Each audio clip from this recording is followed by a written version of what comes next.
let's begin that discussion which we have to do. Here we are entering into a conceptual discussion. First of all, for the purposes of labor variances. Now, labor variances, like material variances, will work on the same philosophy that material variances worked on. Let me quickly revise with you what were material variances. It is essential that I speak about material variances again and again because the same philosophy of material variances will be used over here. What did we say in case of material variances? In case of material variances, when it was price variance, we said standard price minus actual price multiplied by actual quantity. Here we compared the price that was to be paid versus the price that was actually paid multiplied by the actual quantity. We have amply justified why that was there. Now, the same philosophy we are going to repeat in terms of labor. For material, there is a material price. For labor, there is a labor rate. See, for materials, remember, for materials, there is a material price. For labor, there is a labor rate.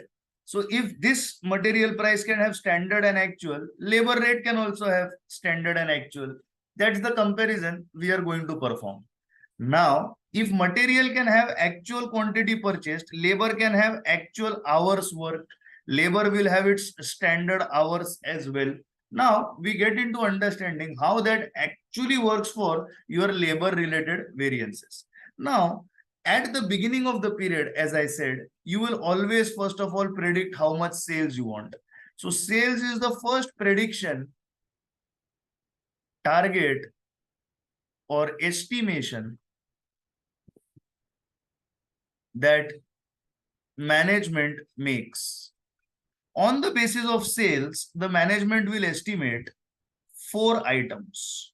What are those 4 items? For achieving these sales, what is going to be the level of production required? My dear friends, when we speak about production, we enter into the realm of cost. So how much material we need, how much labor we need, how much variable overhead we need, and how much fixed overhead we need. Now, labor and variable overheads are directly related to each other. They exist because of each other. Keep one thing in mind, variable overheads are completely dependent on labor. You have to keep that much in mind very, very clearly for standard costing. Now, what is the meaning of that? Now, see, the management estimates, for example, that say an XYZ number of units will be made. For these XYZ number of units, there will be a laborer who will work.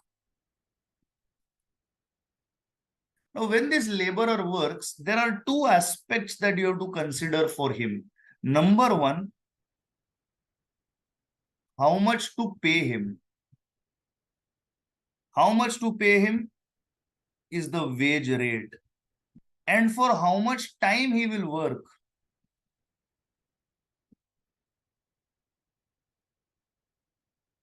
This is the hours worked. The wage rate is directly linked to hours worked because we know that laborer are paid direct wages.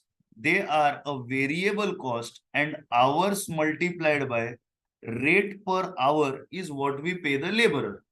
This is a very simple, very basic concept that all of us now are completely aware and comfortable about.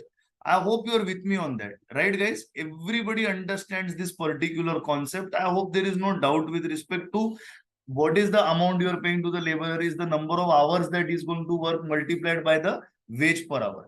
I guess this is absolutely clear and there are no doubts about this. Now taking the discussion ahead. Now see, when there is a laborer, you are going to make a budget. What budget you will make? You will make a budget for how many hours should the work be done कि कितने घंटे काम करना चाहिए, कितने घंटे काम करना चाहिए।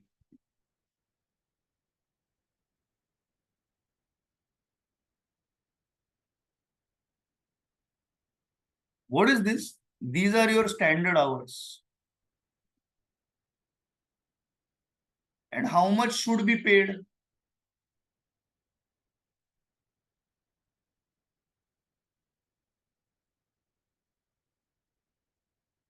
कितना wages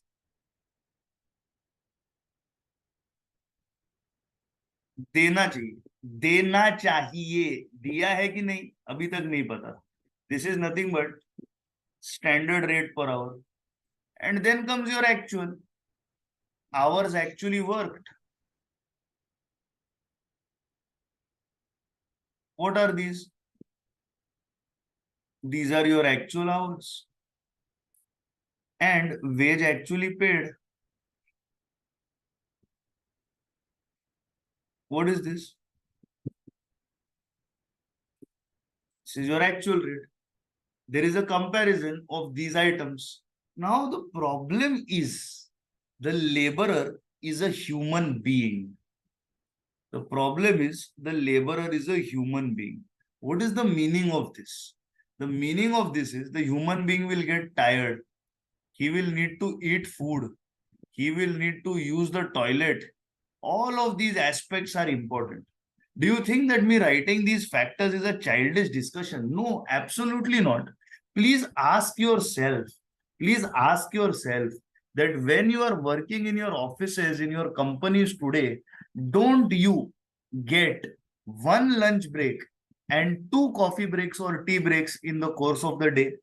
Is this an unreasonable assumption to be made for you, or is it a very reasonable assumption to be made for you? Kindly respond to me. Don't you get a lunch break? I believe you do. Don't you have two tea breaks in the middle? I believe you do. Agreed or disagreed? Please give me a thumbs up. Yes or no, please tell me that. Yes or no, please tell me that. Give me a thumbs up. Don't you get these breaks? Don't you get these breaks? All the guys who are working in their respective companies right now, don't you get these breaks? You get a break, right? To have your lunch, to go to have a cup of coffee. All of these breaks are received by you. So I'm getting responses that you get these breaks. So tell me one thing. In these breaks, do you do any work? I don't think you do any work. Look, you may be talking about the work with your colleagues. There must be how much work did you do? What is your plan for dealing with this problem? All this stuff while eating your lunch, while having a cup of coffee or tea, you must be talking about this. I'm not saying no. But these breaks are break times where you will do the following things: take some rest, eat some food, have some coffee or tea, use the toilet, and just take a breather that you mentally require, because in that amount of time, there is no teaching that is being done. I hope you understand what I'm trying to say here.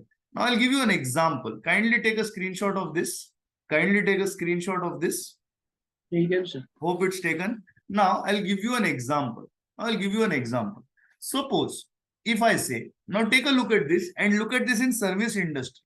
Now, I'm not talking about production. Now, suppose if I say that, lecture duration. Suppose if I say that lecture duration is say 6 hours, and I have a faculty, a professor, who is going to deliver this lecture for 6 hours. He is paid at the rate rupees 2,500 per hour. So for 6 hours lecture, he will get 2,500 multiplied by 6. So he will get 15,000 rupees for a 2-hour lecture, 6-hour lecture. But in this 6 hours lecture, he is going to give a 30-minute break for either lunch or dinner, and there are going to be two 15-minute breaks. There are going to be two 15-minute breaks for tea or coffee, something like that, for this particular 6-hour lecture. So although work duration is 6 hours, what are the effective working hours? Effective working hours are 4 hours. How? 30 minutes. I'm sorry, effective working hours are 5 hours. 30 minutes gone for lunch or dinner. 15 minutes gone for break number 1 and 15 minutes gone for break number 2. So essentially 1 hour is idle time. Idle time means no work is done. Idle time means no work is done for this 1 hour. So effectively, how many hours are you teaching? You are effectively teaching for 5 hours. Now in 5 hours, how much is the company paying you? They are paying you 15,000 rupees for 5 hours. So what does this essentially come to? This comes to 3,000 per hour. Actually, this is the real effective wage rate. So the company will get angry and say to this faculty, boss, you are saying 6 hours, but you're taking a lecture only for 5 hours. Faculty will say, okay, you want 6 hours lecture? I will take for 6 hours non-stop. I will take for 6 hours non-stop. I am getting paid at 2,500 per hour. I'll take 6 hours non-stop. I'll not even give a single second break. All the students will come to the company and start protesting. They'll say, are you mad? You think we are computers? You think we are machines? We are sitting for 6 hours. We need to eat something. We need half an hour for that. And in between the lectures, we need to go to the toilet. We need to have a cup of tea, a cup of coffee, maybe a glass of milk.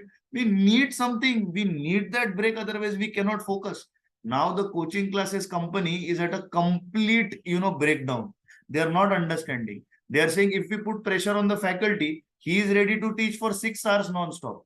Now, in this 5 hours also, the student is going to ask for a break. They'll say, sir, please give me break. Because the attention span for any student is 1.5 to 2 hours. Company cannot keep a 2-hour lecture. They have to keep more than 2 hours. Otherwise, students will protest. Kare to kare kya, bole to bole kya. Wah, Modi ji, wah. This is the position that we are in. Therefore, the company has to bite the bitter pill. They have to bite the bullet. What is that? They have to accept that 5 घंटे ही काम होने वाला है, 6 घंटे के पैसे देने के बावजूद. एक बात याद रखिएगा, आपकी वर्किंग शिफ्ट 9 आवर्स की हो सकती है, लेकिन आप उसमें काम 8 आवर्स का ही करते हो. क्यों? क्योंकि 1 आवर आपका इन 3 ब्रेक्स में चला जाता है. ये कंपनी को एक्सेप्ट करना ही पड़ेगा. Because if they don't accept this, it is like a violation of your bloody human rights. It is a kind of a torture on you.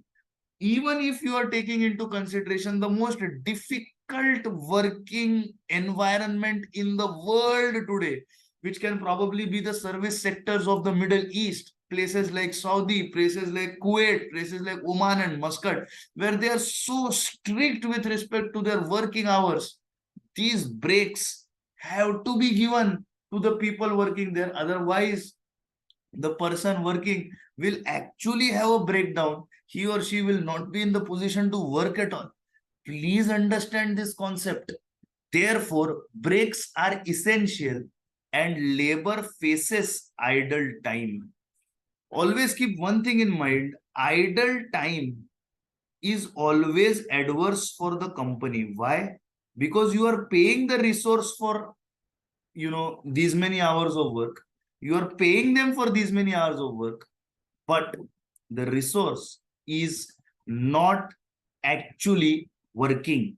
So this is going to be idle hours multiplied by standard rate per hour.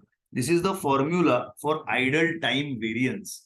Idle time variance is always adverse. It is idle hours multiplied by standard rate per hour. Here, I would like to bring something to your attention now. Please pay attention here. If you want, you can take a screenshot of this, no doubt about it. Now, let me bring something to your attention. Please understand labor cost variance is broken into 2 bits. We will discuss this further. The first is labor rate variance, which I'll talk about now. Second is labor efficiency variance. My dear students, labor efficiency variance is broken into labor mix and labor sub-usage variance. And there is one more variance here called idle time variance. I am purposely writing the formula of this, that is idle hours multiplied by standard rate per hour. This idle time variance ideally has to be factored into everything. It has to be factored into everything. Keep one thing in mind. Now, please understand this concept. This is slightly complicated to understand, and it is not related to costing, it is related to business. Now, imagine you are working on a factory floor. On a factory floor, let us assume that there is this machine that you are using. Do you know that machine, when it starts working, when you press the button for power on button, the machine doesn't start galloping at a speed of 100 miles per hour. If machine takes some time to eventually heat up for its pistons, its gears and levers to start rubbing together and come to a level where the machine is working at its full capacity. Button दबाते साथ machine directly पांचवें gear पे 100 मील के speed से भागती नहीं है, उसको धीरे धीरे उस स्पीड पे लाना पड़ता है। आप में से कुछ लोग शायद ड्राइविंग करते होंगे, may be motorcycle, may be car. When you start your motorcycle, do you directly pick up your motorcycle on the fourth gear? If you do, you are a daredevil. If you do, you are a stunt person. You are a very daring person.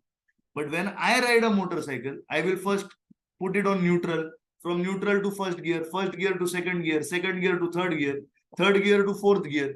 And on fourth gear, then it will hit a speed of 100, 110, and the bike will be cruising on the highway. Will I directly from under my apartment building start it and put it on fourth gear? Is that possible? I don't think that is possible.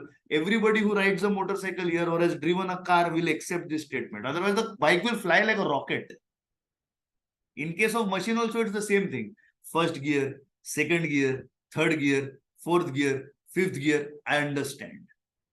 So the thing with machine is, even if the laborer has gone to toilet, laborer has gone for lunch, laborer has gone for tea, the machine is kept on only, so that when the laborer comes back, the machine gives the same performance that the laborer is giving.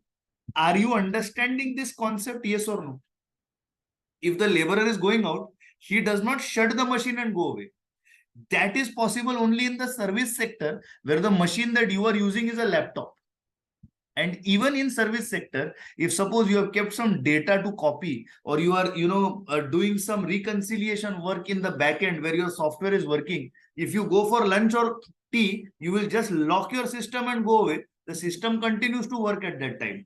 Please give me a thumbs up in what I just said. Have you understood this crucial aspect about machines that are used in production? कि भले आप काम करने के लिए चले जाइए, I am sorry, आप ब्रेक लेने के लिए चले जाइए, आप बाथरूम चले जाइए, आप भोजन करने के लिए चले, कोई प्रॉब्लम नहीं है. मशीन तो गर्म रखनी पड़ेगी, मशीन को तो अपने फुल ब्लास्ट पे रखना ही पड़ेगा, तो मशीन तो चलती रहेगी. So even if in idle time laborer is not working, remember one thing, he is paid a wage. Similarly, even if production does not happen, at this point in time, overheads are incurred. How the overheads are incurred? Electricity is on, machine is on, it consumes kerosene or petrol or diesel or whatever electricity that it is going to consume. Costs are incurred. In this period, costs are incurred. Only thing is, work is not done. Keep that much in mind. Costs are incurred, but work is not done. Do you all agree with this statement that in idle time, costs are incurred and work is not done? Are you all with me on that? Yes or no? Please tell me that. Kindly give me a thumbs up that you understand the point that costs are incurred, but work is not done. Does everybody accept this statement? Does everybody understand? Kindly give me a thumbs up that cost is incurred. Yes, I'm not saying no, but work is not done. However, whether this is good or bad for you, that I don't know, my dear friends.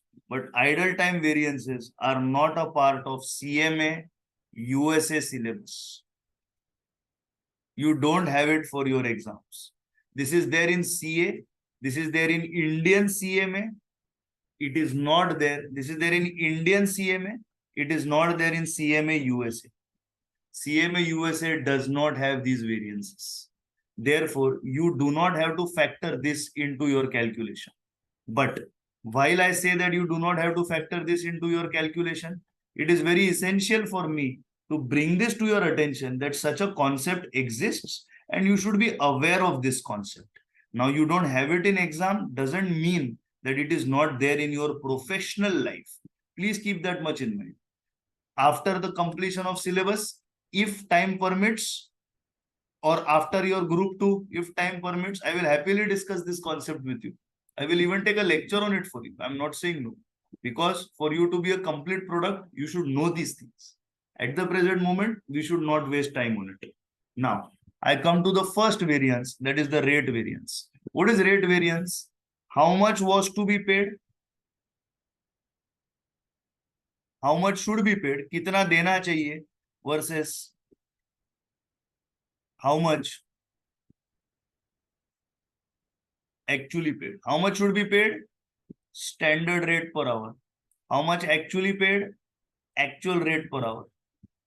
Why per hour? See, because per hour is the most, I will say, logical unit. It is the most basic unit of sort of, counting the efficiency or the working time of the laborer.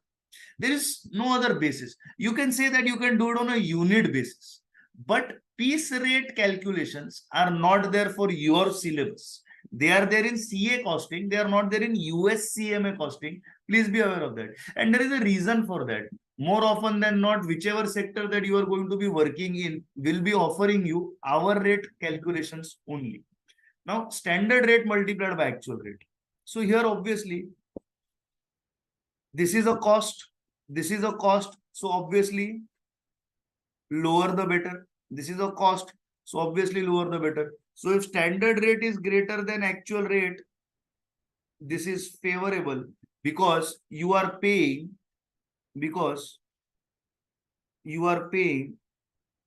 less than expected.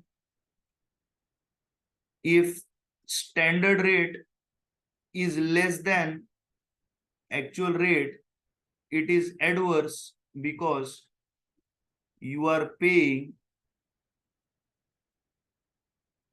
more than expected. And what is the formula? Always keep one thing in mind. Labor rate is nothing but price. Price always takes into consideration actual quantity. For labor, the quantity is hours worked. So the formula is standard rate minus actual rate multiplied by actual hours. Here for USCMA, idle hours are not in syllabus. If this was Indian CA, it was there. For anybody who has interest, I would say, in understanding idle hour variances, can very well watch the Apex Academics lectures for CA Inter and CA Final. When they are placed or they are actually placed there on the YouTube channel, you can watch them. You will get a good understanding of idle hours. But here, my US CMA candidates, I will request you, don't waste your time watching that before your exam is completed. First, be selfish, be greedy, make sure that your exam is completely taken care of. Then you can, uh, put your time and invest your time in watching extra items, right? So this is your first formula of the day. That is standard rate minus actual rate into actual hours. Please take this down. Kindly ensure that this is noted. If not noted, ensure that screenshot is being taken for the same. Assuming that screenshot is taken, can I go ahead? Assuming screenshot is taken. Now, with this screenshot being taken, I come to the next part of your discussion. The next part is, of course, labor efficiency variance. So let's get it down for labor efficiency variance.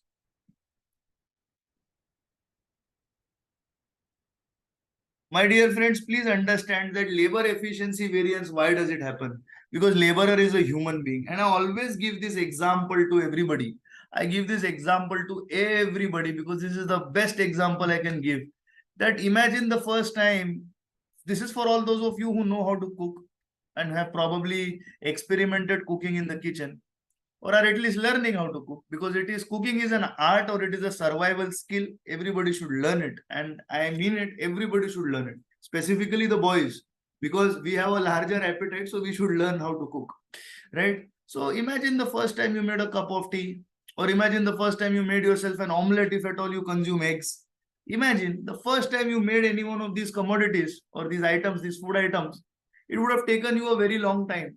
And today, after you have mastered the art of making an omelette, or you have mastered the art of making a cup of tea, I believe you make it faster.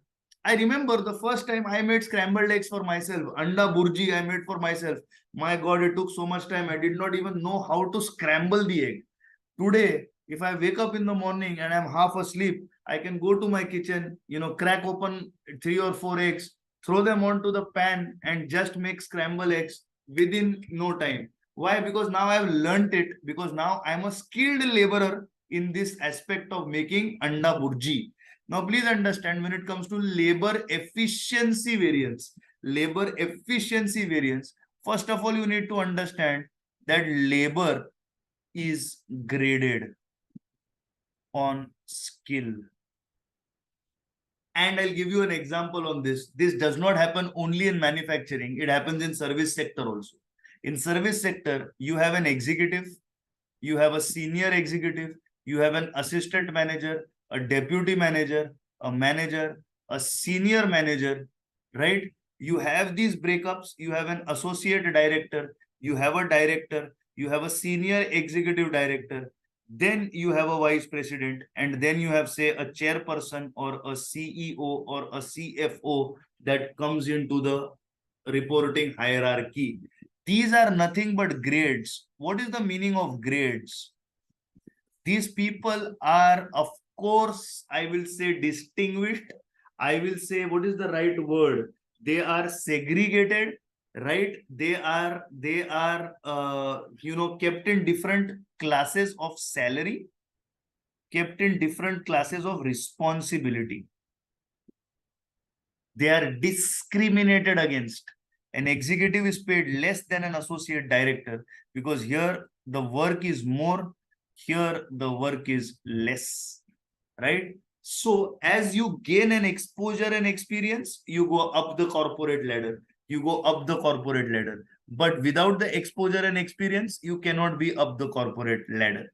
Please understand this aspect. The same thing goes for labor. The same thing goes for labor. What happens for labor? For labor, you will have generally 3 classes of labor. Generally, for most questions that you will face in your work, you will have 3 classes of labor. What are those 3 classes of labor? You will have skilled labor, you will have semi-skilled labor, and you will have unskilled labor. In CMA exam, you can call this grade A, grade B, grade C, whatever. Now, what is efficiency? Efficiency for labor means to get the work done in allotted time. To get the work done in allotted time. What is the meaning of this? How much time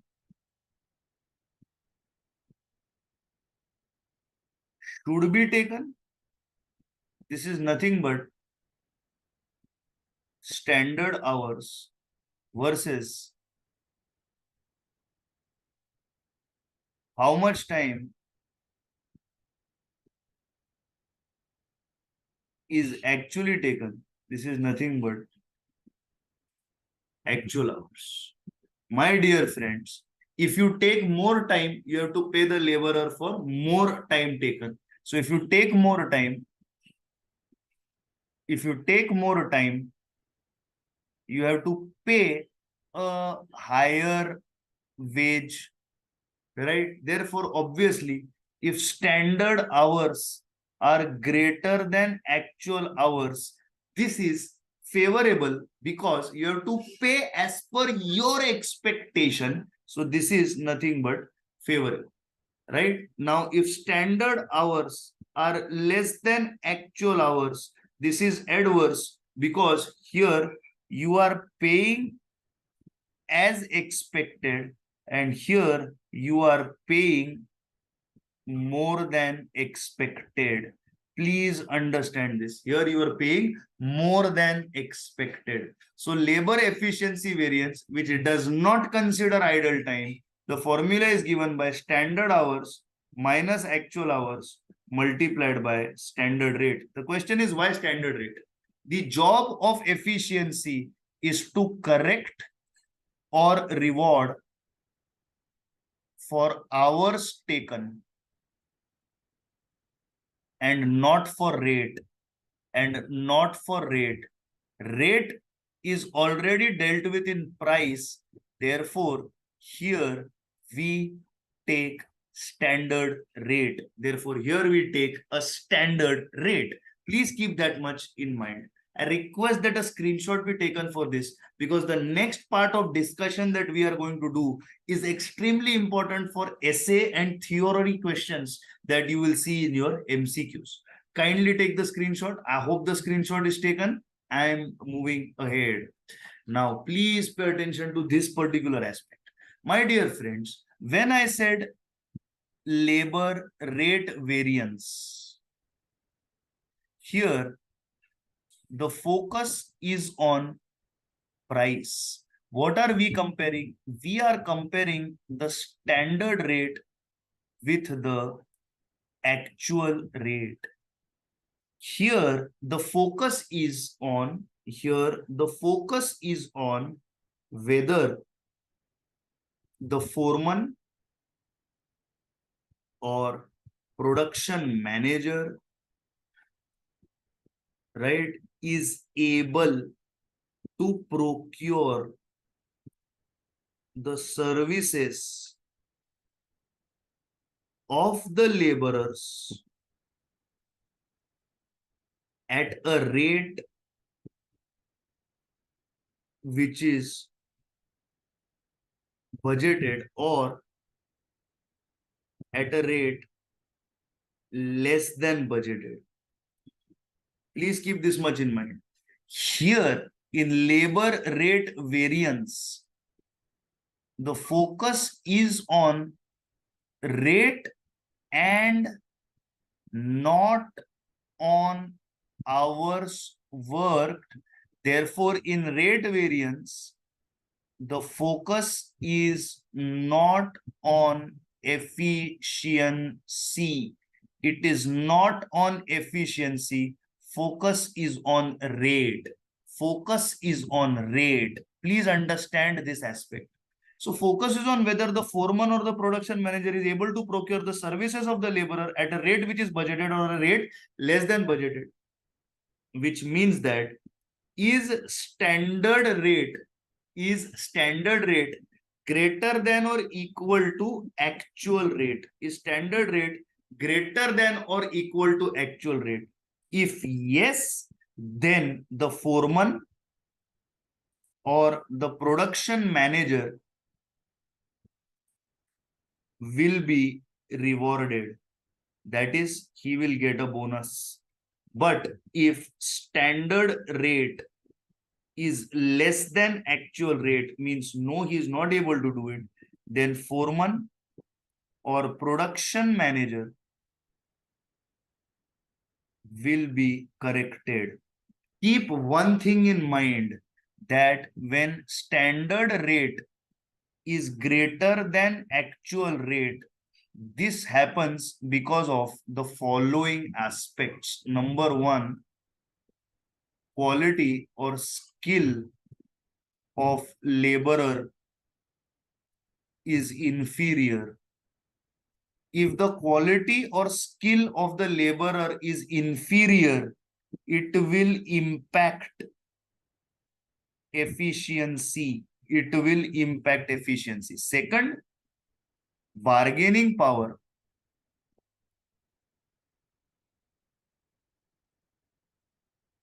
of laborers is poor. This will not impact efficiency. This will not impact efficiency. Go to a state which is backward economically in the regions of India. Go to, let us say, Odisha, which is economically backward compared to the states of Gujarat, Maharashtra, Tamil Nadu, and Karnataka. Over there, the laborer will work at a lower rate. Go to uh, Bihar, go to Uttar Pradesh, which are financially and economically weaker than the states of, like I mentioned, Gujarat, Maharashtra, Karnataka, and Tamil Nadu. Over there, the laborers will work at a cheaper price, at a cheaper wage rate. Why? Because they are in need of money. They are ready to work for a lower price. Does not mean they are not experienced. Just shows that they don't have the good bargaining power. But come here in a place like Maharashtra, in a place like Gujarat, in a place like Karnataka, in a place like Tamil Nadu, a place like Kerala, Kerala, which has a history of being a communist state, right, guys? Over there, the laborer will have a fantastic bargaining power. Over there, if you are getting a labor cheap of cost, you are getting a laborer below the budgeted price. That shows very, very clearly that the laborer is inferior. That is, he is either less skilled, or he is inexperienced, If you keep such a less skilled or an inexperienced person to work in your factory, of course, he is going to have efficiency and quality issues. Agreed or disagreed? Please give me a thumbs up. I keep a less experienced person to work in my factory. Will there or will there not be quality issues and efficiency issues? If agreed, please give me a thumbs up. It is as good as saying that I get a junior college, that is a grade 11 or a grade 12 accounting professor to teach you such advanced costing at USCMA final level. Will that make sense? See, an 11th standard professor will come to me and will be ready to work for me at a paltry wage rate of 200 rupees per hour, versus a CMA professor who will probably start charging at 1500 rupees an hour. This will be my situation. If I say, chalo, I'll go for this 200 fellow, I'm saving so much money. What quality do I expect out of him? This person will at least be a CMA or a CA or probably a postgraduate with experience who can very well handle these batches. That is why he is getting a higher wage rate. So, my dear friends, you can have a favorable rate variance. I'm not saying no, but a favorable rate variance mostly translates into the quality or skill of laborer being inferior or the bargaining power of the laborers being poor. I hope you understand this aspect. I request that you take a screenshot of this particular slide. This is important for theory concepts. Is the screenshot taken? I hope screenshot is taken. I am now going ahead in this discussion. Please focus. Labor rate variance.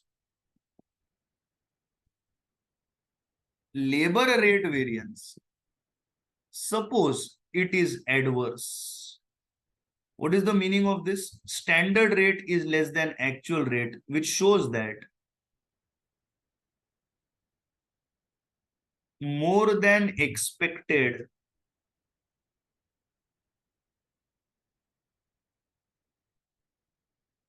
is paid to laborer. What is the meaning of this? The meaning of this is labor is costly. What is the meaning of labor is costly? They are efficient. They are productive.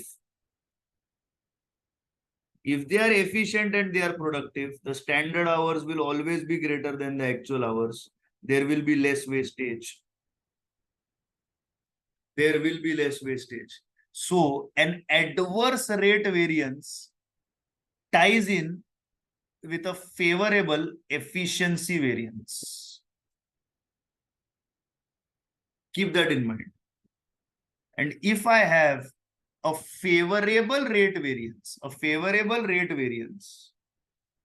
which shows that standard rate is greater than actual rate, shows that labor is cheap, which shows that although it is cheap,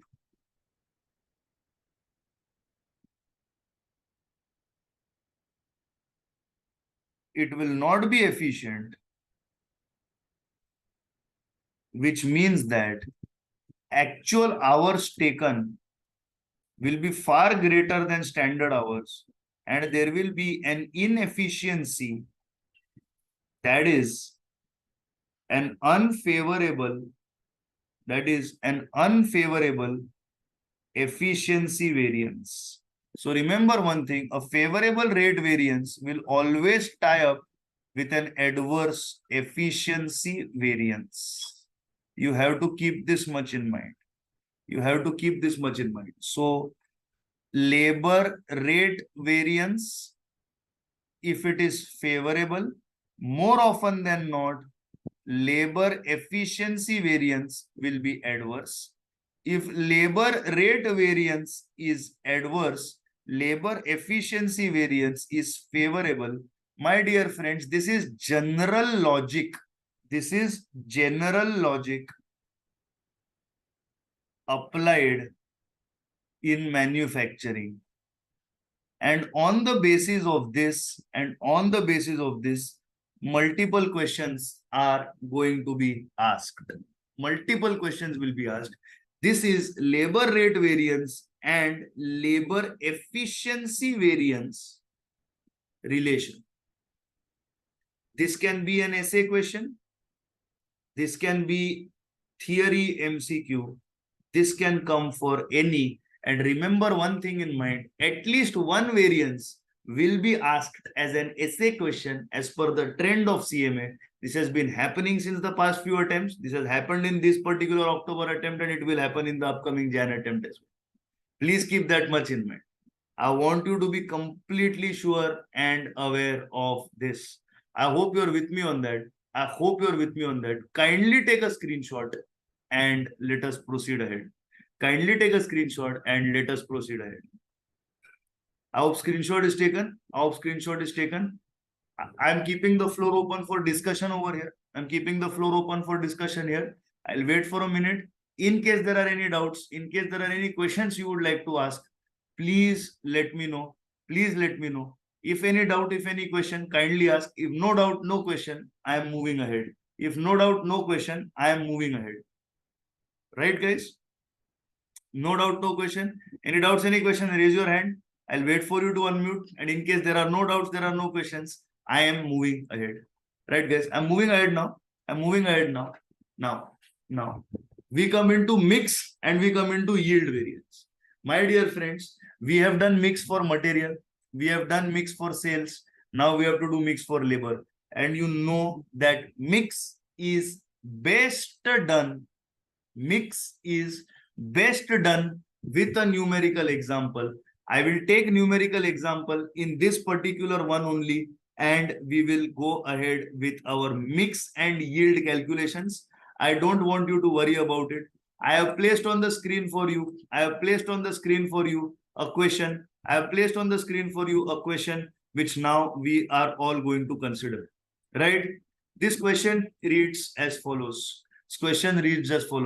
Frank Hamer, the production manager of the Texas Lone Star Gun Works, has provided the following information for 1 unit of finished goods to be manufactured.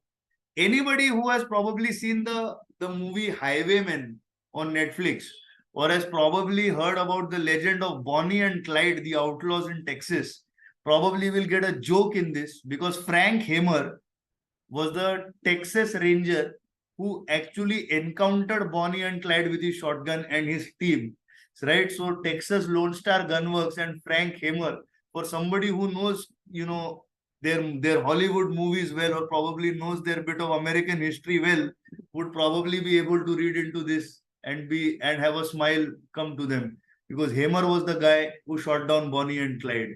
Anyway, that's for a discussion on later times. So Frank Hamer, the production manager of the Texas Lone Star Gunworks, has provided the following information for 1 unit of finished goods to be manufactured.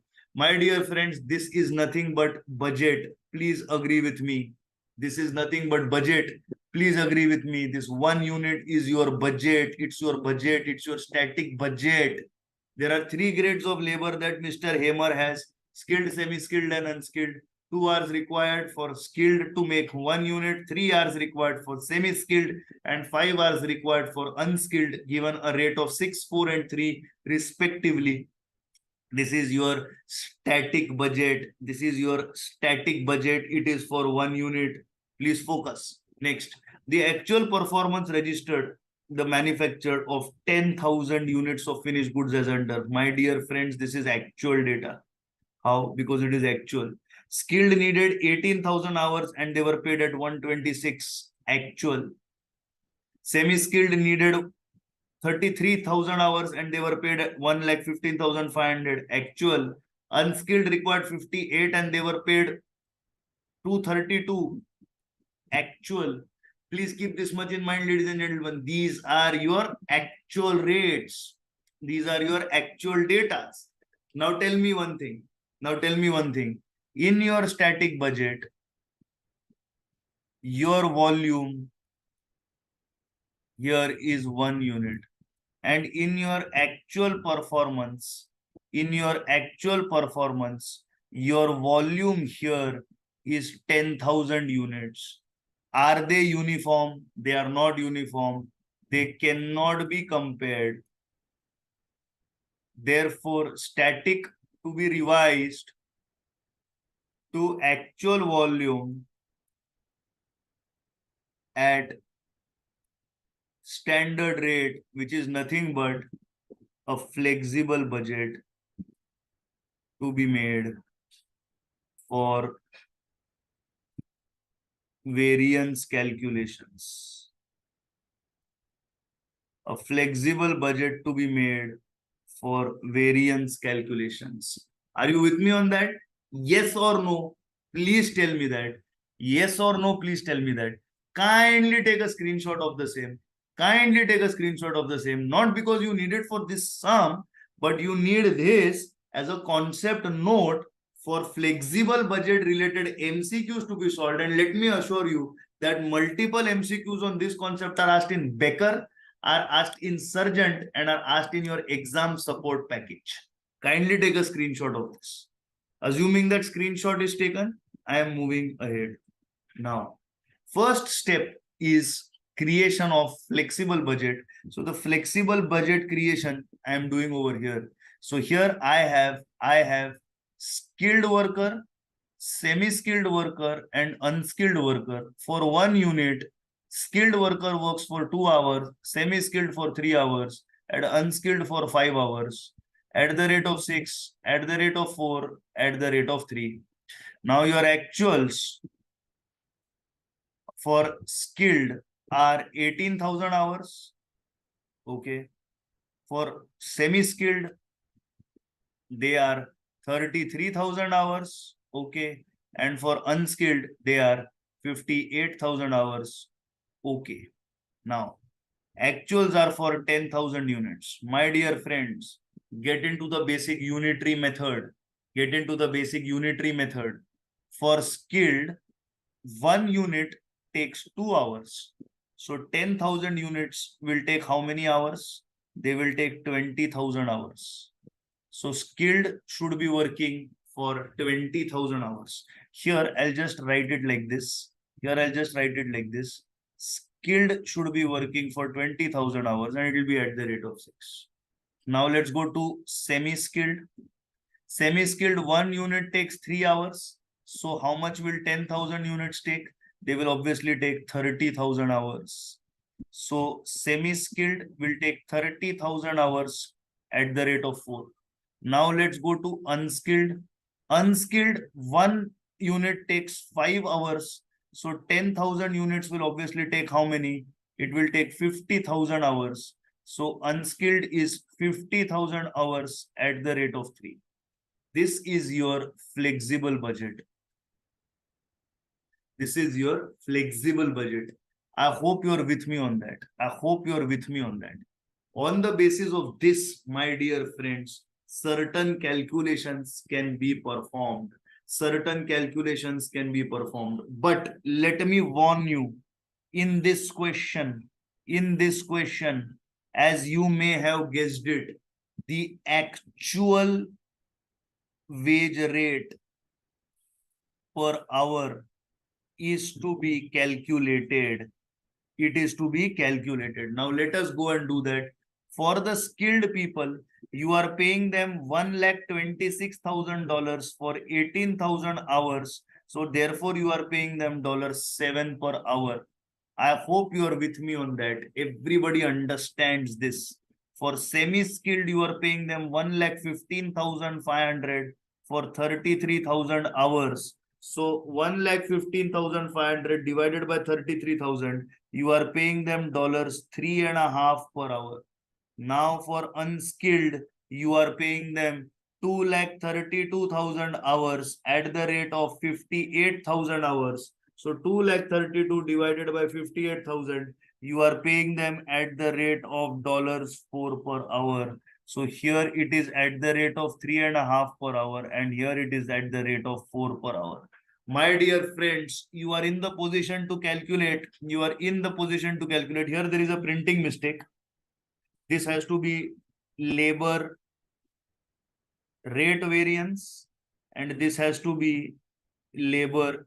Oh, there is no printing mistake. I beg your pardon. I beg your pardon.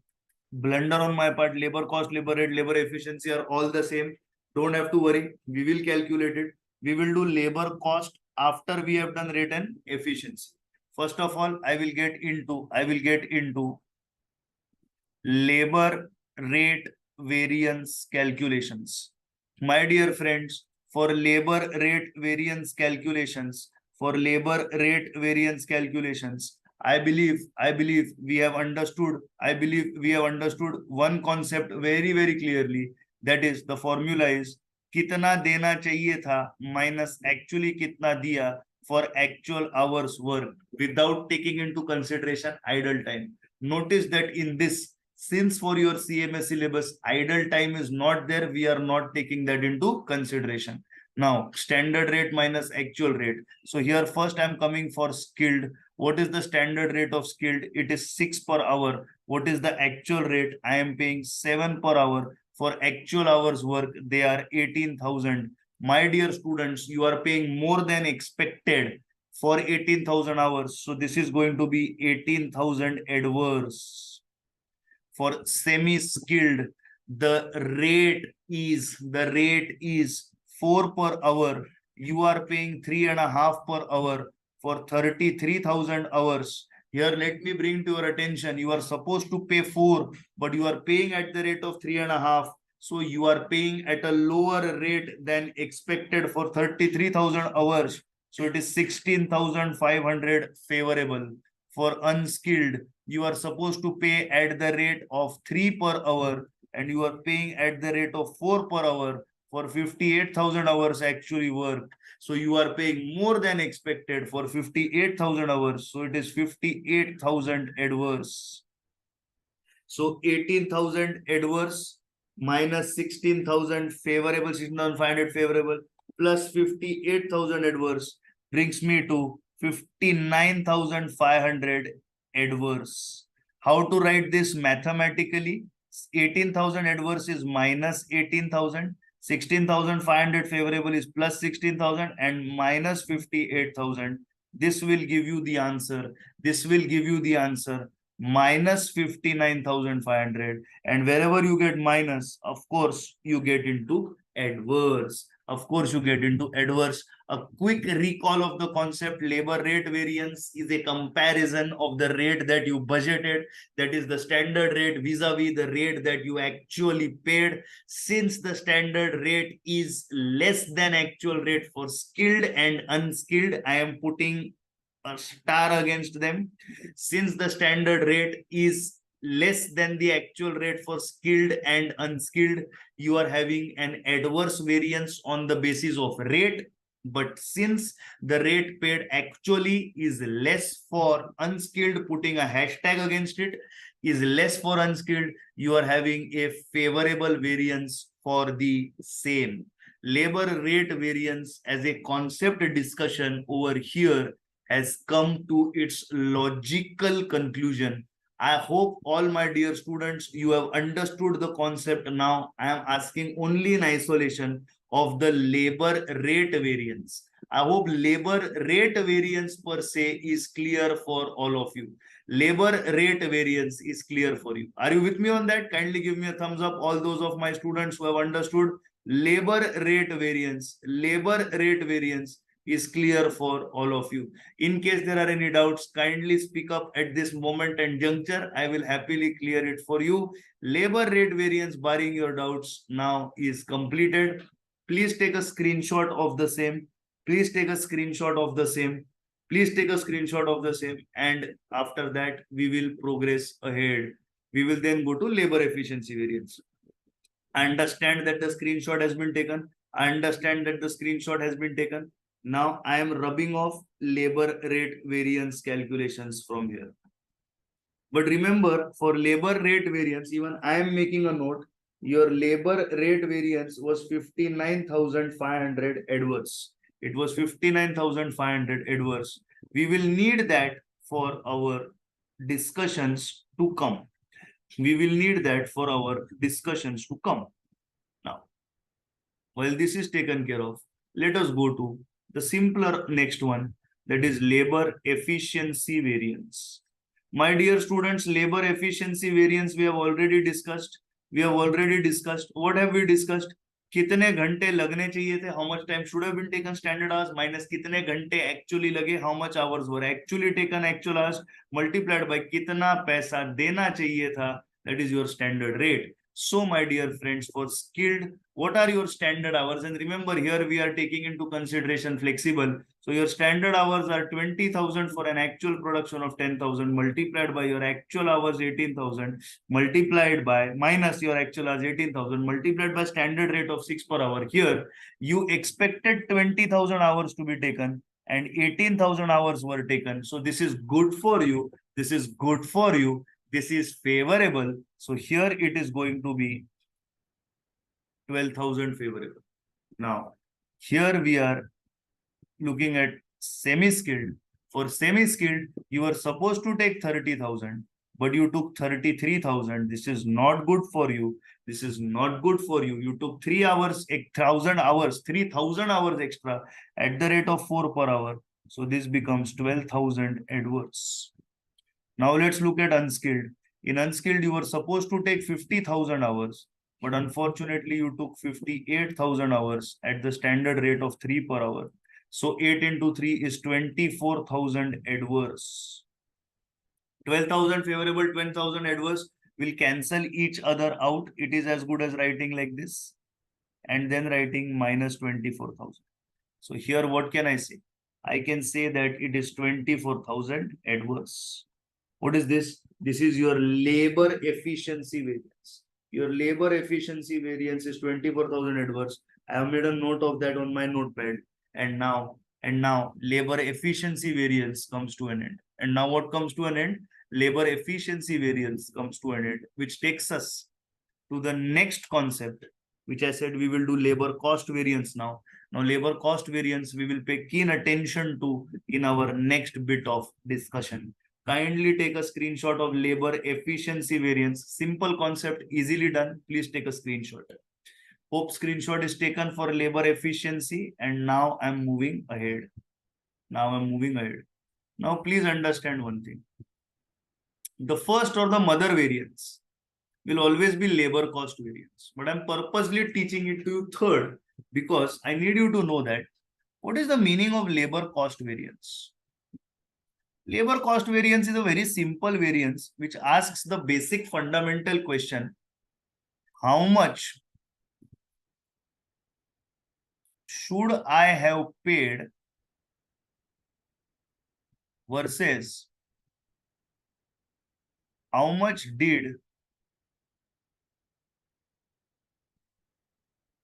I actually pay? What is this? How much I should have paid? Standard labor cost versus actual labor cost. My dear friends, standard labor cost can be arrived over here for skilled 20,000 hours at the rate of 6, 120,000. 30,000 hours at the rate of 4, 120,000. Unskilled 50,000 hours at the rate of 3, 150,000. Take a total 120 plus 120, 240 plus 150. The answer is $390,000 I expected to have paid. But how much did Mr. Frank Hamer actually pay? He actually paid 126 plus 115,500 plus 232 plus 232. So he has paid 126,000 plus 1,15,500 plus 2,32,000. He has paid $473,500. How much has he paid? $473,500 he has paid. He was supposed to pay 390. So how much he has paid more? He has paid more $83,500. He has paid more. Therefore, it is adverse. Therefore, it is adverse. And my dear children, labor cost variance is always, as you learned in material cost variance, it is equal to material price plus material usage. It is equal to labor rate variance plus labor efficiency variance. Your labor rate variance was 59,500 adverse, and your labor efficiency variance was 24,000 adverse. Please add them up. You will get this as 83,500 adverse. And that is exactly what we have calculated here for your labor cost variance. The concept of labor cost, labor rate, and labor efficiency variance has been holistically discussed and come to a conclusion in this part of our lecture. I hope everybody has understood this concept. Kindly give me a thumbs up if everybody understands labor cost variance. If anybody requires a re-explanation for labor cost variance, kindly speak up. If anybody requires an explanation for labor cost variance, please speak up. I will happily be able to give you labor cost variance explanation again. Just listen. How much should I have paid, कितना देना चाहिए था standard labour cost जो हम आगे budget निकाल के चले थे 390, आपने एक्चुअल में कितना भरा फ्रैंक हेमर ने 473,500, क्योंकि ये एक्चुअल उनके जेब से पैसे गए, तो कितना ज्यादा पैसा दिया उन्होंने? 83,500 ज्यादा पैसा दिए है, 83,500 का ज्यादा पैसा दिए है। 83,500 का यदि वो ज्यादा पैसा दिए है तो 59,500 लेबर में उनका ज्यादा गया और 24,000 यहां ज्यादा गया। इसके लिए टोटल इंपैक्ट पड़ा 83,500। Labour cost variance is equal to labour rate variance plus labour efficiency variance. This is proof of concept established. This is proof of concept established. Please take a screenshot of this for labor cost variance.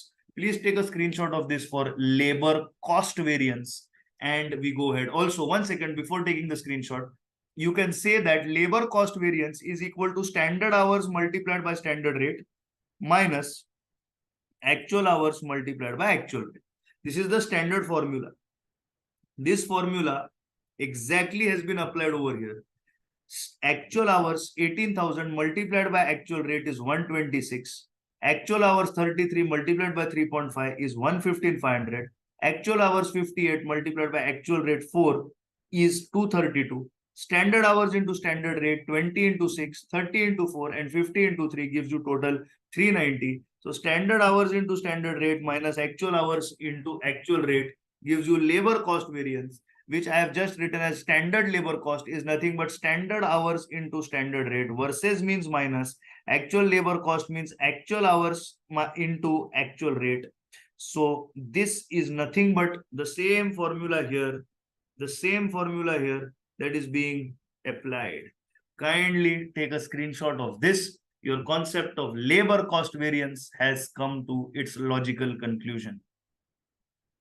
Now, we enter into labor mix variance. Now, my dear students, I want you to note that labor efficiency variance is broken down into labor mix variance and labor yield variance. Labor efficiency variance is labor mix plus labor yield. Now let us take a look at labor mix variance. Labor mix variance is a comparison of standard labor mix and actual labor mix at its standard rates.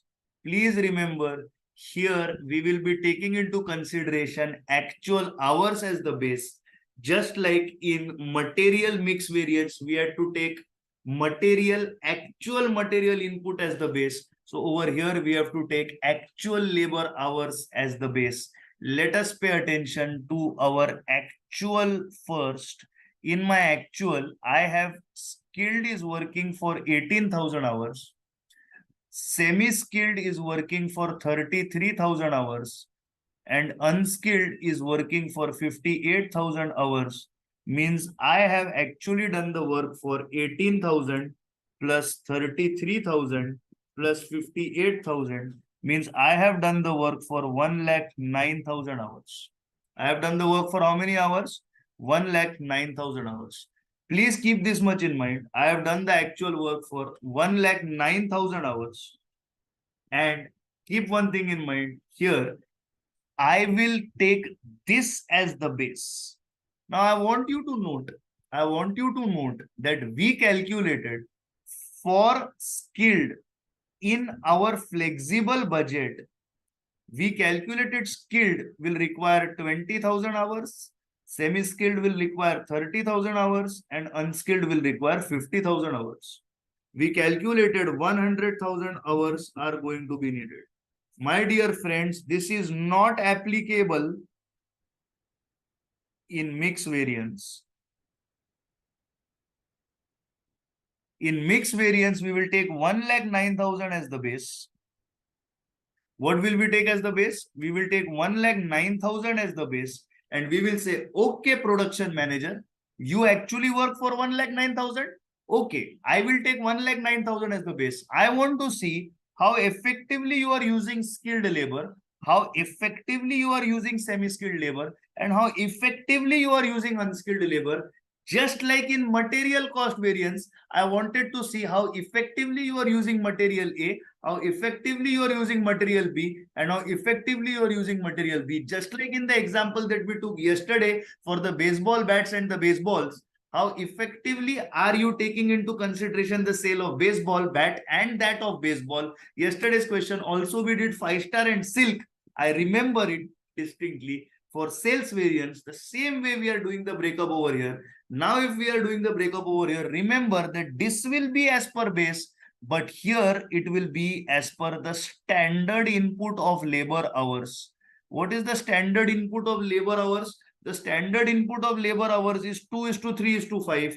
2:3:5. So 1,09,000 will be broken down in the ratio 2:3:5. So this I will break down in the ratio of 2:3:5, which is 2/10, 3/10, and 5/10. So skilled will be 2/10. So 1,09,000. How to do it fast on calculator? 1,05,000, 1,09,000 divided by 10 is equal to put it in memory. Put it in memory, that is M plus. So 10,900 multiplied by 2 is 21,800, right? Semi-skilled is memory recall multiplied by 3, which is 32,700. And your unskilled is again memory recall multiplied by 5 this time, which is 54,500. If you are not able to understand this memory business of using a calculator, don't worry. I'll make a special video and put it on YouTube for you guys for how to use the memory function of the calculator. Until then, please understand, how did I do this? It was 1,09,000 multiplied by 2/10.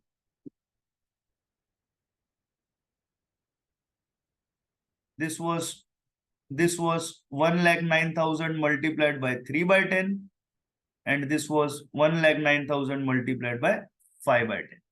I hope that you understand this particular concept. I hope that you understand this particular concept. Now, let's go for mix. What are we saying? We are saying standard mix minus actual mix multiplied by standard rate. So we have skilled, we have semi-skilled, we have unskilled. What is the standard mix? It is 21,800, 32,700, and 54,500 minus actual mix 18,000, 33,000, and 58,000. What is the meaning of this? The meaning of this is production manager, you require 1,09,000 hours. Okay, work for 1,09,000 hours. I'm not stopping you. But in that 1,09,000 hours, you should be able to make skilled work for 21,800. That is the output you need for them. Anything more than that is bad on you. Manager says, sir, I made them work for 18,000 hours. I made them work for 18,000 hours. Multiply by standard rate. Multiply all by standard rate. You are not supposed to make the skilled people work for more than 21,800. How much have you made them work for? Sir, I have made them work for 18,000. So therefore 21,800 minus 18,000 multiplied by 6, which gives me 22,800 favorable. Why? I used skilled hours less than expected. I used skilled hours less than expected. That is why it is favorable. What about unskilled, or sorry, what about semi-skilled? My dear friends, semi-skilled was supposed to work for 32,700 hours. I made them work for 33,000 hours. Means I made them work for more than expected. That is adverse 300 at the rate of 4. This is 1,200 adverse on me. I was bad. Unskilled was supposed to work for 54,500 hours. I made them work for 58,000 hours. So 54,500 minus 58,000, which is equal to 3,500 multiplied by 3. I made them work for 5,000. I made them work 54,500 minus 58,000, which is 3,500 hours extra. I will have to bear at the rate of 3 standard hours. So 10,500 adverse. I repeat, I don't mind you working for 1,09,000. Let us take the actual hours worked as the base for the purposes of mix variance. Let us take the actual hours worked. I don't mind. But while I'm taking the actual hours worked, I want to see what should be the mix of the labor input at the standard rate. The standard input of labor hours, this is nothing but the standard mix. I need to see what is the standard mix, and the standard mix in 1,09,000 of skilled will be 21,800. Did you use them for 21,800? No, sir, I use them for 18. This is favorable. What is the standard mix of semi-skilled? 32,700. I use them for 33. This is adverse. What is the standard mix of unskilled? 54,500. I use them for 58. Again, this is adverse. And the adverse and favorable are written down for you. So we have 22,800 favorable minus 1,200 adverse minus 10,500 again adverse. This comes to 11,100 favorable. This comes to 11,100 favorable. What is it? It is 11,100 favorable is the total standard mix variance. I have gotten this response from one of the candidates. Excellent work. Very well done. That is the answer. 11,100 favorable. With this, we come to the end of labor mix variance. I hope everybody has understood labor mix variance over here. It is the same as sales mix variance and the same as materials mix variance. The only thing is, instead of units for sales and units for materials, we are using hours for labor. The philosophy stays the same, that use the actual as the base, calculate the input based on the standard input, and see whether standard mix and actual mix are able to give you the same. Now, somebody here, I believe, has given me the answer for yield variance also, which is very good on their part. Excellent. Maybe they have understood material and sales really well, or they have understood material well and they're able to do it. But at the moment, kindly take a screenshot of this. And always keep one thing in mind, that for mix variance, actual hours work is taken as base. For skilled, actual hours work is taken as base. Actual hours worked is taken as base. On this basis, now mixed variance, I have finished. Take a screenshot. I am rubbing it off. Now I come to labor sub-usage, or also called as labor yield variance. What is the meaning of this? The meaning of this is simple. This is an actual comparison of standard total labor hours and actual total labor hours at average standard rate. That's all that this is. My dear friends, for skilled you required in your flexible budget 20,000, for semi-skilled you required 30,000, for unskilled you required 50,000. This was the calculation repeatedly done here. So your flexible budget showed you 100,000 hours of labor hours required, and over here your actual hours you can see for skilled it is 18,000, for semi-skilled you can see that is 33,000, and for unskilled you can see that it is 58,000, which comes to 1,09,000. Here we are not going to say that we will take actual as base. Here the standard only is the base. For labor yield variance, standard hours is base. It is taken for comparison. So here standard total labor hours is 1,09,000. Oh, sorry, 1 lakh minus actual total labor hours are 1,09,000 and multiplied by average. What is the meaning of average? Now, my dear students, this is 20,000 at the rate of 6. So how much are you paying your skilled as per budget? 1,20,000. Then semi-skilled are 30,000 at the rate of 4. Again, to them you are paying 1,20,000. And what about your unskilled? It is 50,000 at the rate of 3. So to them you are paying 1,50,000. You are paying a total of $390,000 for a total of 100,000 hours worked. Therefore, your average standard rate for all of these guys put together is $3.9 per hour. It is $3.9 per hour. I'll just write it more legibly. It is $3.9 per hour. Please understand this. And this same average rate, which is 3,90,000 divided by 1 lakh. This is hours and this is dollars, will be taken here. So this is, since your standard hours are greater than your actual hours, this becomes adverse. So it is 9,000 multiplied by 3.9, which is equal to 35,100 adverse, which is equal to 39,100 adverse. Right, guys? Right, guys? This was your labor yield variance. Yes? Sir, standard hour less than actual hours. Oh, I made a mistake. I asked for being excused. My dear friends, your standard hours are less. No, I'm absolutely correct. I'm absolutely correct. Here, on my answer, I'm correct. What I wrote here is wrong. See, standard hours are less than actual hours. I'm writing this ulta. तो writing के बारे में मैं बोल रहा था मैं. Adverse. This is adverse. And if standard hours are greater than actual hours, this is favorable. You're right. I made a blunder. So since your standard hours are less than actual hours, this will be adverse. So this will be 35,100 adverse. This will be 35,100 adverse.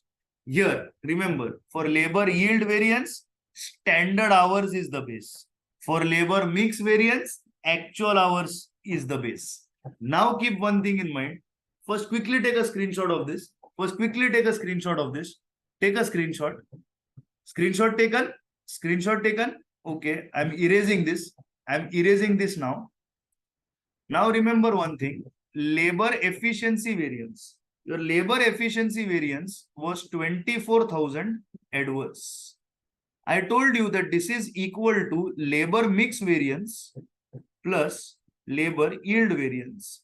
Your labor mix variance is 11,100 favorable as calculated, and labor yield variance is 35,000. How much did we calculate it at? 35,100, right? Yeah, 35,100 adverse. So if we were to take this, if we were to add these two guys up, what will we get? We will get 24,000 adverse, because this is nothing but plus 11,100 minus 35,100, which will give me minus 24,000, which is 24,000 adverse. So here we have proven the proof of concept that labor efficiency variance is equal to labor mix variance plus labor yield variance. And with this, my dear students, labor variances as a concept comes to its logical conclusion. It is finished. Are you sure you have understood the concept? Kindly let me know. Any doubts? I'll be happily taking them up. Please take a screenshot of this now. Please take a screenshot of this now. Presuming that screenshot is taken, I am erasing it. Right? Here, we take a break for 5 minutes. And we resume for variable overheads after a 5-minute. Chalo. Now, continuing with variable overhead. Now, please understand, let us have a conceptual discussion. For variable overhead, first of all. Now, see, understand one thing. Understand this concept. See, when manufacturing happens, please understand, when manufacturing happens, there are two costs that are simultaneously incurred by the company. The first cost is for labor. Here, the laborer is working. So the cost that is incurred is the wages. But while the laborer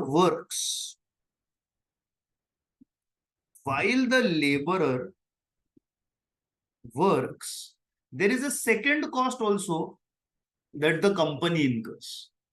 For example, electricity bill. So electricity will be incurred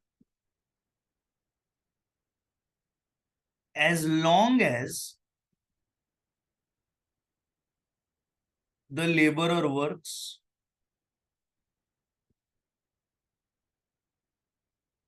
will be incurred in the idle hours as well. But for us, this is out of syllabus.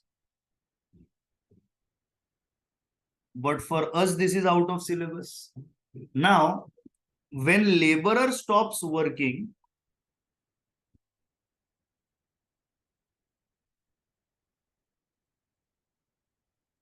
this cost is stopped from being incurred. Meaning, when the laborer goes home, he turns off the fan and light and all, and he goes away.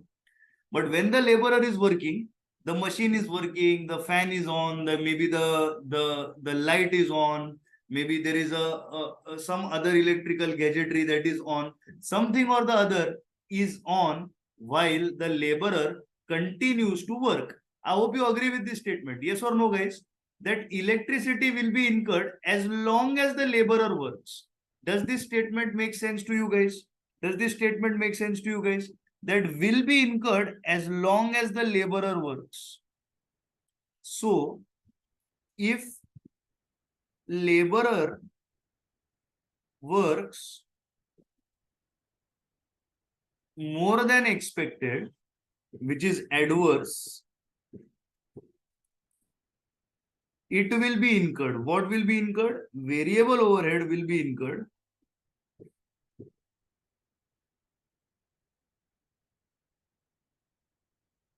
Longer than expected.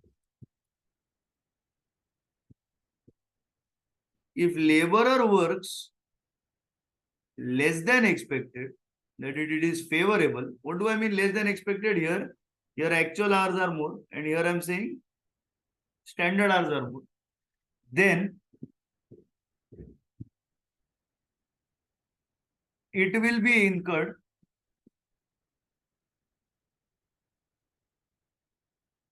lesser than expected. It will be incurred lesser than expected. I hope you are understanding this particular concept. I hope you are understanding this particular concept. What I'm trying to say, if laborer works for a longer period of time, means if labor hours are adverse, if labor hours are adverse, variable overhead hours will also be adverse. If labor hours are favorable, variable overhead hours will also be favorable. First, take a screenshot of this. First, take a screenshot of this much. Kindly let me know when the screenshot has been taken. Kindly let me know when the screenshot has been taken. Taken? I'm progressing ahead. Now please understand. Please understand. Variable overheads will be incurred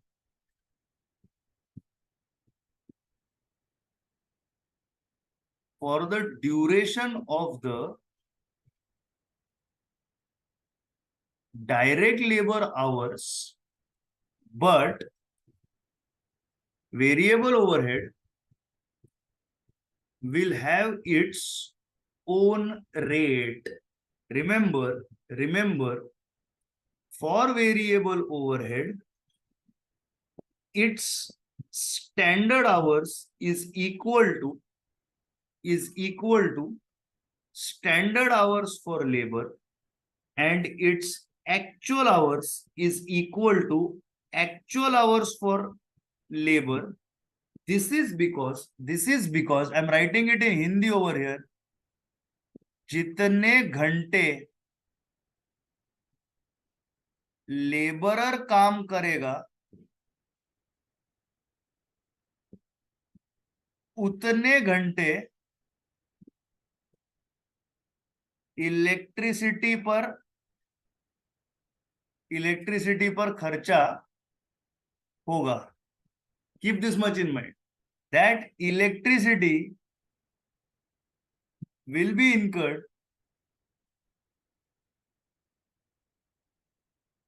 as long as the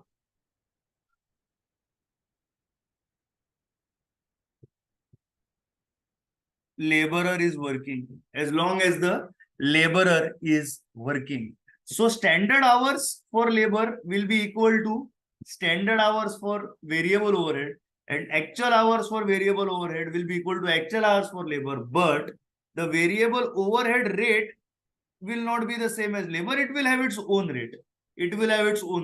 This will either be given in the question, or you have to calculate based on data.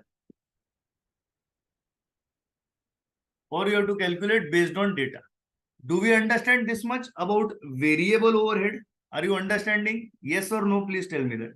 So here, further I am writing, if laborer stops producing, variable overhead will stop from being incurred. Now, in case laborer is producing and variable overhead suddenly stops, this is called as abnormal breakdown. What is the meaning of variable overhead suddenly stops? Sudden power outage. The laborer is working and suddenly the electricity has gone out. The meter is burnt, or there is a heavy grid pressure, or there is some problem and bijli chali gayi. So now laborer can't work. Why? Because now there is no electricity. He is producing, but suddenly it stops. My dear friends, this abnormal breakdown and sudden power outage is out of syllabus for you. You don't have to worry about this. I'm conveying to you that such a thing exists, but it's out of syllabus as far as CMA USA is concerned. You don't have to worry about this. You don't have this. You need to understand that if laborer stops the production, the variable overhead will stop from being incurred. That variable overhead hours are equal to standard hours and actual hours for labor, the way I have explained over here. Kindly take a screenshot of the same. Kindly take a screenshot of the same. That's all that we have to worry about with respect to our variable overheads. That's all that we have to worry about. Right, guys? That's all that we have to worry about for variable overheads. Kindly take a screenshot of the same. Kindly take a screenshot of the same. Screenshot taken. Now, here for variable overheads, we have only two variances that we have to deal with. What are the two variances? The first one is called variable overhead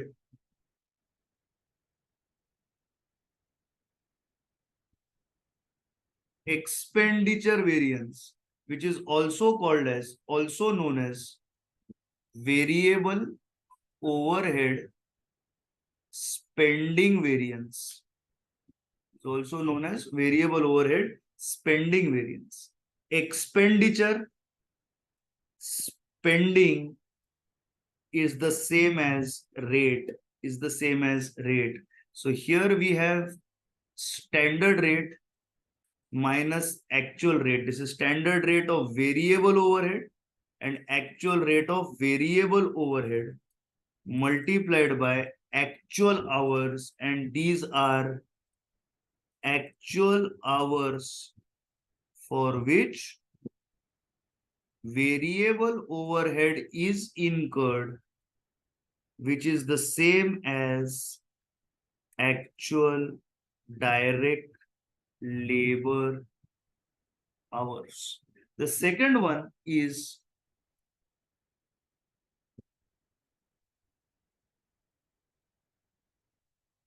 variable overhead efficiency variance. Efficiency, as you know, is connected with hours worked. So here it is going to be standard hours minus actual hours. And remember, here we will always have standard rate for efficiency or volume. So this is going to be standard rate of variable overhead. This standard hours is the same as standard hours of direct labor, and these actual hours is the same as actual hours of direct labor. I want you to keep these two aspects in your mind. I want you to keep these two aspects in your mind and accordingly place yourself. Variable overhead is over. Variable overhead is finished. That's all that is there. This is your cheat code for it. This is your cheat code for it. This is your entire chart and graph of variable overheads in your hands. The concept is over. Kindly take a screenshot of the same. Kindly take a screenshot of the same. And let us progress ahead with a question. Are there any doubts in variable overhead? Kindly ask at this juncture. You can, of course, ask later on. But at this point in time, I want you to keep in mind that variable overheads are incurred for as long as the laborer works. So where the labor stops, the variable overhead stops. So the standard hours of variable overhead are the same as standard hours of labor. The actual hours of variable overhead are the same as actual hours of labor. But of course, the standard rate of variable overhead and the actual rate of variable overhead will be different from each other. And the same logic of adverse and favorable will apply over here as well. So here, if standard rate is greater than actual rate, it is favorable. If standard rate is less than actual rate, it is adverse. If standard hours are greater than actual hours, it is favorable. And if standard hours are less than actual hours, again, it is adverse. So keep one thing in mind whenever, whenever labor efficiency variance is favorable, variable overhead efficiency variance is also favorable. Whenever labor efficiency is variable, variable overhead efficiency variance is favorable. And now I'm going to explain this very simple common sense aspect to you. Kindly pay attention. Kindly pay attention. Kindly pay attention. It's a very, very simple aspect. There is no mix and yield variance for this because it is generally not needed. It is generally not needed. There are no 3-4 types of variable overheads. There is one type of variable overhead. So there is no question of mix. Since there is no question of mix, there is no question of yield. Are you understanding that down? Since there is no mix, there is no yield. There is no 2-3 different types of variable overheads. There is only one type of variable overhead factored into a blanketed rate. Please understand that for the purposes of standard costing. Now, what did I say? I said if labor efficiency variance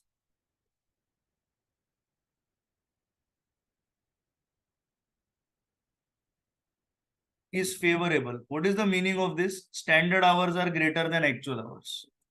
Then you need to understand that same applies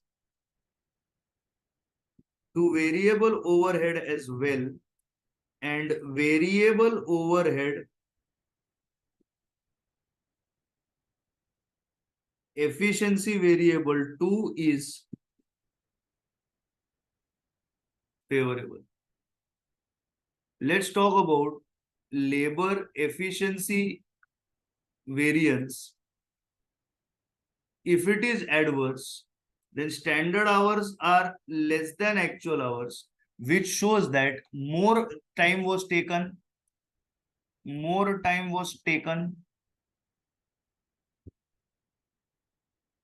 by laborer than expected. Over here, less time was taken than expected. Because of this, variable overhead are incurred for more time than expected. For more time than expected. Because of this, what happens? Because of this, what happens? Variable overhead efficiency variance 2 is adverse. So if labor efficiency is adverse, variable overhead efficiency is adverse. And if labor efficiency is favorable, variable overhead efficiency is favorable. I hope you're with me on that. This is an important concept note. This is an important concept note. Kindly note this down or take a screenshot of the same. This is going to be extremely essential in problem solving. The logic or the concept behind this is simple, that labor hours is equal to variable overhead hours. That their hours are the same, so their efficiencies are also going to be the same. Why their hours are the same? जितना घंटा मजदूर काम करेगा उतने घंटे बिजली जलेगी, जितना घंटा मजदूर काम नहीं करेगा उतने घंटे बिजली नहीं जलेगी. Variable overheads are incurred as long as the laborer works. Variable overhead are incurred as long as the laborer works. For USCMA, you are going to ignore idle time in this particular conversation. I hope this is clear. I hope nobody has a doubt. There is no mix or yield to this because variable overhead has a single blanketed rate. There are no multiple variable overheads for the purposes of standard costing. So you do not have a mix and yield over here. Take a screenshot and we go to a question. Take a screenshot and we go to a question. I hope screenshot is taken. I hope screenshot is taken. Yes. Yes. I am moving ahead. Now, the question here is presented on your screen. This question is coming to you, ladies and gentlemen, from Becker. The same question is also available in Sargent, and it is also, I would say, it's a good quality question. It's from Becker. Please note it's from Becker. Now, let's get the solving in place. Joyty manufactures maxi dolls for sale in toy stores. In planning this year, Joyty estimated variable factory overhead of 6 lakhs. Okay. budgeted variable overhead is equal to $6 lakh and fixed a factory overhead of 4 lakh. Joyty uses a standard costing system and factory overhead is allocated to units on the basis of standard direct labor hours. Look, they are saying variable factory overhead and fixed factory overhead. And the basis of allocation in this question is standard direct labor hours. Standard direct labor hours. The denominator of activity budgeted for this year was 10,000 direct labor hours. My dear friends, what is the budgeted direct labor hours? It is 10,000 hours. And variable overheads are allocated on the basis of direct labor hours. Means what is the budgeted variable overhead rate per hour? It is 6 lakhs divided by 10,000, which is 60 per hour. What is this? This is standard variable overhead rate. I will write this as SR. And Joyty used 10,300 actual direct labor hours. Okay. Okay. Actual direct labor hours is equal to 10,300. This is the next most important dialogue of the entire question. Based on output accomplished during this year, 9,900 direct labor hours should have been used. What is the meaning of this? For this level of actual output, we should have used 9,900 direct labor standard hours. This is nothing but flexible budget standard labor hours. Does everybody understand this aspect? Yes or no? Please tell me that. This is nothing but flexible budget standard labor hours. Are you with me on that? Yes or no? Please tell me. This is a very, very important aspect of the question. I am waiting on this point whether or not you have understood, and I am waiting for responses and thumbs up. My dear friends, please understand, as per your static budget, you should have worked for 10,000 hours. As per your actual, you have worked for 10,300 hours. And they are saying for this level of volume of activity, based on the output accomplished, the flexible budget says you should have used 9,900 hours. Are you with me on that? That this is flexible budgeted direct labor hours. Do you students understand this? I am not getting any responses. Please give me a thumbs up if you have understood. Kindly respond to my explanation. I am waiting for you. 7A. I have not yet gotten a response. I have not yet gotten a response, right? Glass 47, I have not yet gotten a response. I am saying that it was budgeted at the starting of the period that you will work for 10,000 hours. Actually, you work for 10,300 hours. And it is said that for this actual level of activity, your flexible budget, you should have been using 9,900. So that is your flexible budgeted hours. My dear friends, 9,900 will be used for variable overhead efficiency variance. Actual variable factory overhead was 596. My dear friends, actual variable overhead is 5,96,000. Actual hours is 10,300.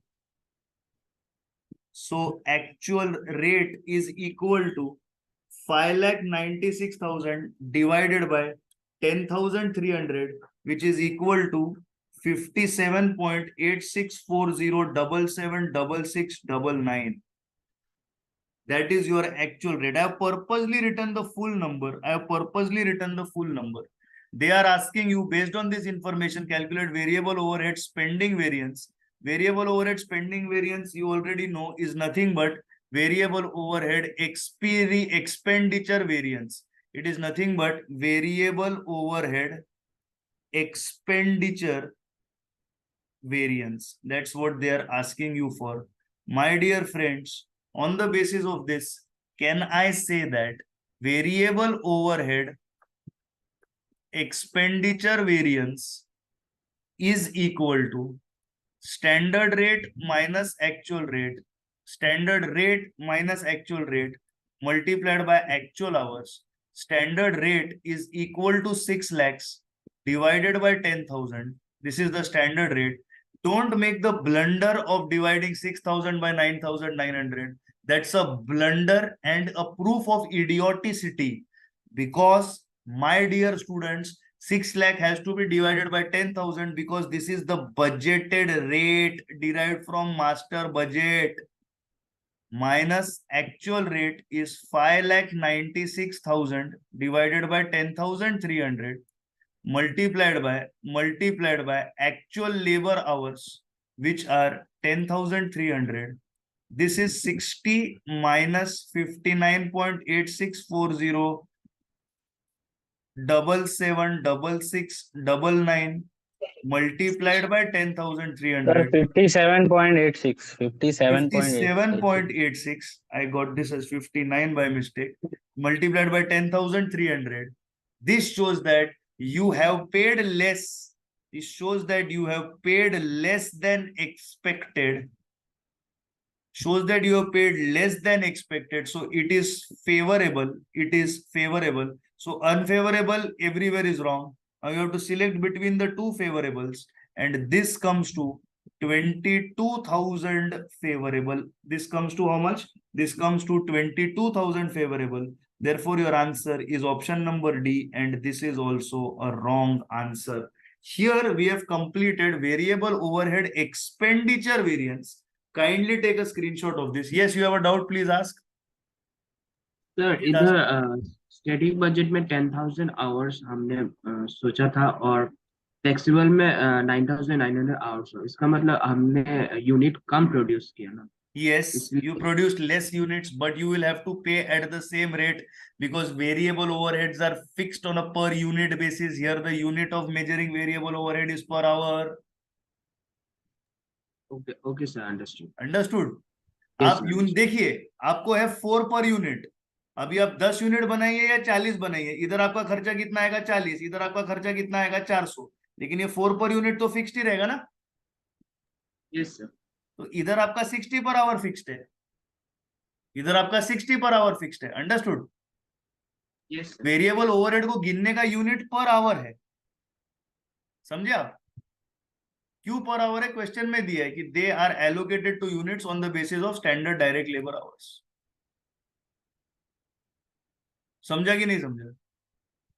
Yes yes, sure, yes understood. Yes. Kindly take screenshot of this. Please take screenshot. Please take screenshot. Okay, taken. I'm rubbing. He asked his doubt. He's asked his doubt. Does anybody else have any doubts? Please ask me. Don't hesitate. It's your lecture. Please ask me. Don't hesitate. Okay.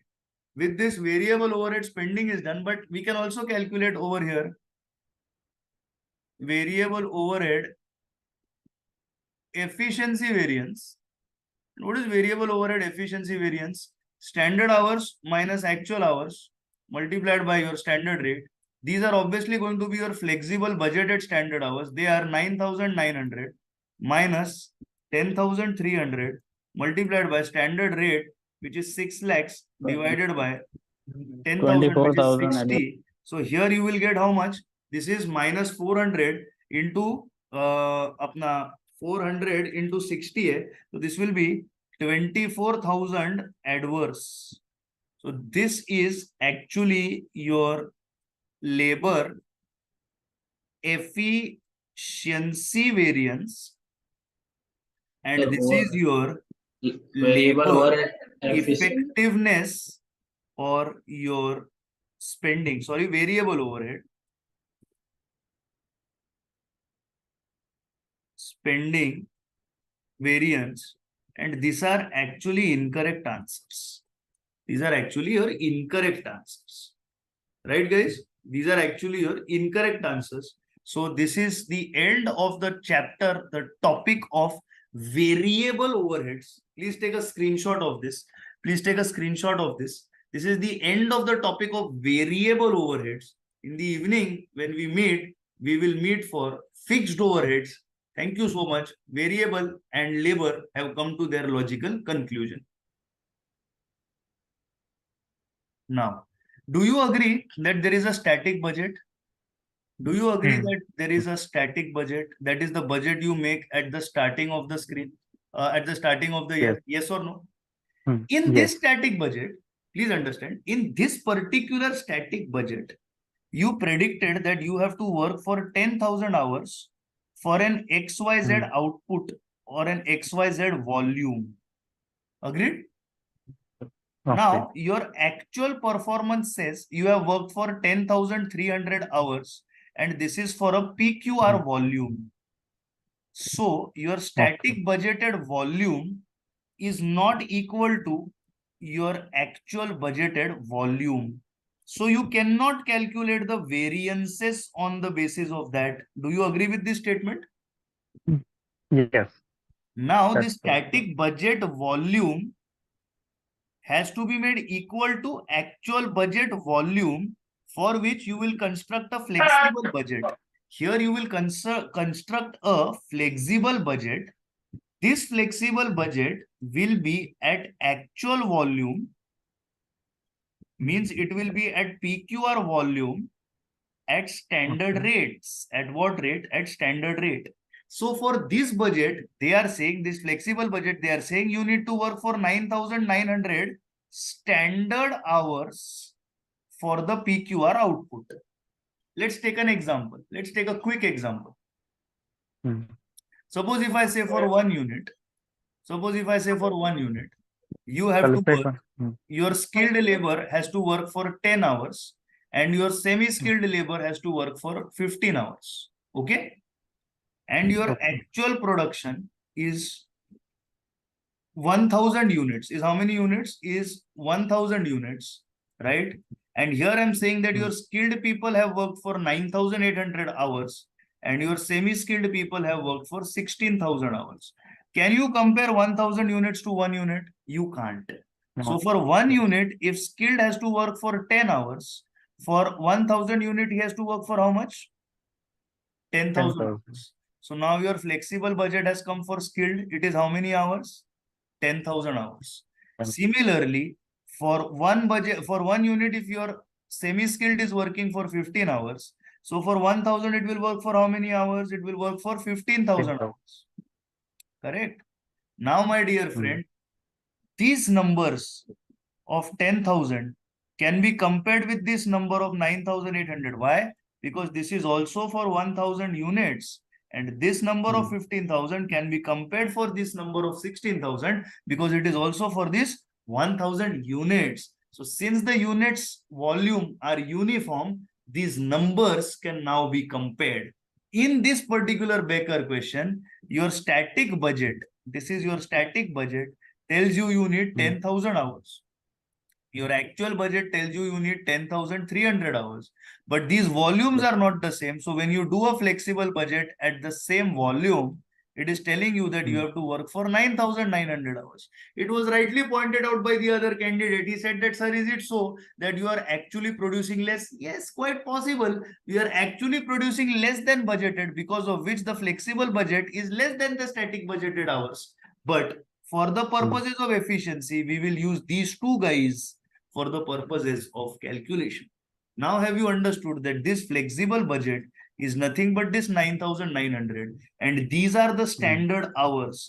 Now when I take labor efficiency variance, or if I take variable overhead efficiency variance for both, I will take these flexible budgeted hours for the purposes of calculation. Therefore, over here, I will take 9,900 as the standard hours. I will take 9,900 as the standard hours in both the cases, and my actual hours in both the cases will be 10,300. So when I'm doing variable overhead, it will be 9,900 minus 10,300 multiplied by the standard rate, which is 60. That is why it is 24,000 adverse. And in the case of labor efficiency variance, also it will be adverse. It will be standard hours minus actual hours multiplied by actual rate, standard rate multiplied by standard rate. Standard rate, I don't know, it is not given in the question. Standard rate, I don't know, it is not given in the question. But the standard hours I know are 9,900 and actual hours I know are 10,300. I hope you are with me on that. I hope you are with me on that and that you have understood this concept. Are you with me? Yes or no? Yeah. Yes. Yes? Yes, sir. Okay, guys. Okay, guys. Okay. Chalo. Is the doubt answered? So Are you my sure? doubt is, this is variable expenditure variance where we compare a standard rate and actual rate on the basis of actual hours. I mean, my Okay, question is how standard rate is arrived there. how is standard rate arrived at? No problem. One second. You In understood this? expenditure rate. Yes, I got it. Now you are asking your doubt is about standard rate. No problem.